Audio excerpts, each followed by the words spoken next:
story begins with the city of Mecca. It is said that when Adam and Eve were first expelled from paradise, the two were separated, with Eve having landed near the city of Mecca and Adam having landed somewhere in the Far East.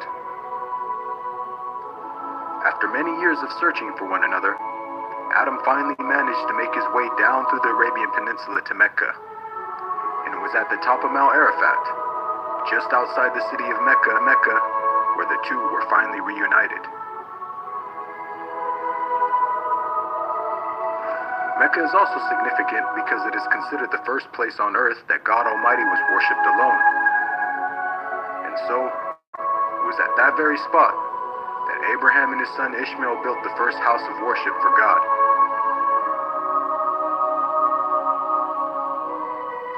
In honor of this, God Almighty had built in the heavens a similar structure for the angels.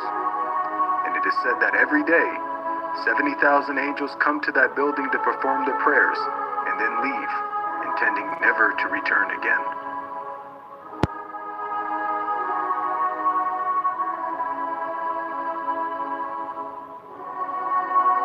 When Abraham and Ishmael had finished building the sacred house, there was still one brick that had to be put in its place. And so, Abraham sent his son Ishmael off to find a unique stone that he could put there.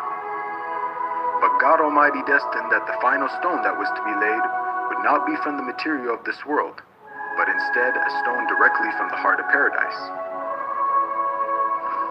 The angel Gabriel then brought the stone down to Abraham, who proceeded to put it in its proper place.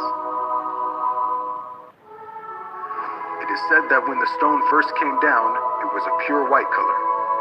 But due to the impurities of this world and the sinfulness of man, the stone slowly began to fade and eventually turned black. As time passed, the city began to develop, with the people of Mecca remaining upon pure monotheism, worshiping one God alone.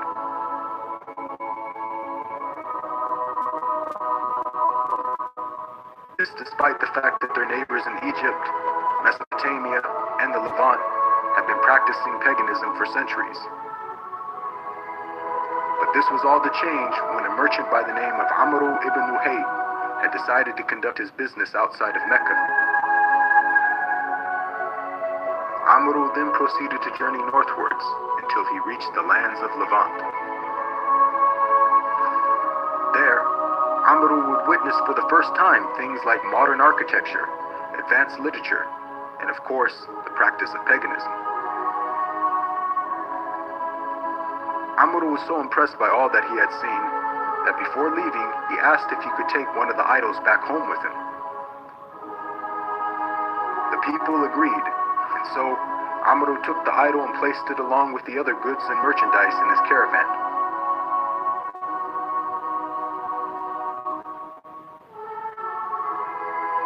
He then set out southwards, back towards the city of Mecca. When Amr arrived back home, he immediately took the idol and placed it right in front of the sacred house. He then proceeded to tell the people that this was now going to be the God that they worship. Sadly, this concept faced little, if no resistance.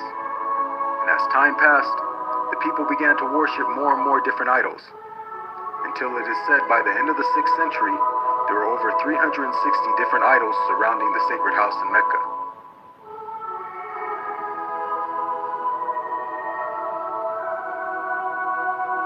As the years passed and paganism became more prominent throughout the world, the people who still practiced monotheism knew that the coming of a new prophet was close at hand.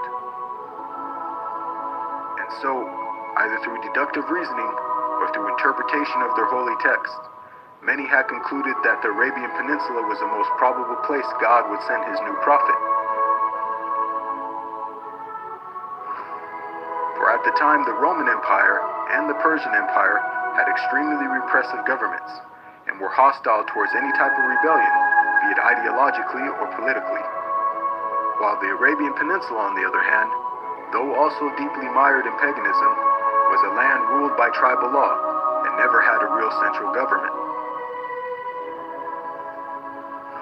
As time went by, it appears that more and more people began to move down to the Arabian Peninsula to await the coming of the next prophet. And so, in the very land in which man first worshipped his Creator, and where Abraham built the first house of worship for God alone, it was there where God had destined his last and final messenger would emerge.